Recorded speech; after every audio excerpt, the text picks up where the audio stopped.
இன்றைய காலகட்டத்தில் ஆன்லைன் மூலமா உணவு ஆர்டர் பண்ணி சாப்பிட்றது அப்படின்ற விஷயம் ரொம்ப சகஜமாகவே மாறிக்கிட்டு வருது. பேச்சுலர்ஸ் மட்டும் இல்லாமல் பல குடும்பங்களும் இந்த மாதிரி ஆன்லைன் மூலமா உணவு ஆர்டர் பண்ணி சாப்பிட்றத ஒரு வழக்கமாக வச்சிருக்காங்க. இதுக்காக ஒவ்வொரு நிறுவனங்களும் பிரத்யேக செயலிகளையும் வச்சிருக்காங்க. அந்த உணவு டெலிவரி செயலிகள் மூலமா கூட பண மோசடிகள் நடந்து வர்றதா குற்றச்சாட்டுகள் எழுந்திருக்கு.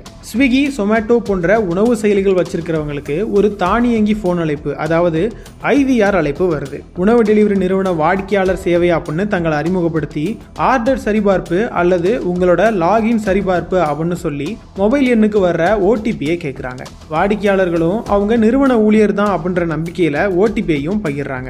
விழாக்கால சலுகையில உணவுகளை தள்ளுபடி விலையில தர்றோம்னு சொல்லி கூட இந்த OTP மோசடிகள் நடக்குது. அப்படி நீங்க OTPயை பகிர்ந்ததுக்கு அப்புறமா உங்களுடைய உணவு ஆர்டர் பண்ற செயலி அல்லது போன்ல உள்ள தனிப்பட்ட விவரங்களை மென்பொருள் மூலமா திருடுறாங்க.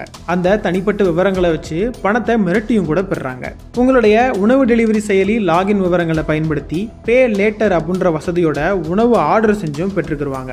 இதனால நீங்க ஆர்டர் செய்யாத உணவுகளுக்கு நீங்க பணம் கட்ட வேண்டிய கட்டாயம் ஏற்படலாம். அதனால உணவு ஆர்டர் செயலி தானே அப்படின்னு சொல்லி அலட்சியமா இருக்க வேண்டாம். போலி உணவு விநியோக செயலி மோசடி குறித்து எச்சரிக்கையா இருக்கிறது ரொம்ப அவசியம். இது போன்ற நிறுவனங்கள்ல வாடிக்கையாளர் சேவை அப்படின்னு சொல்லி OTP போன்ற விவரங்களை யாருமே கேட்கறது இல்லை. அதனால OTP அல்லது தனிப்பட்ட விவரங்களை ஒருபோதும் தொலைபேசியில பகிர வேண்டாம்.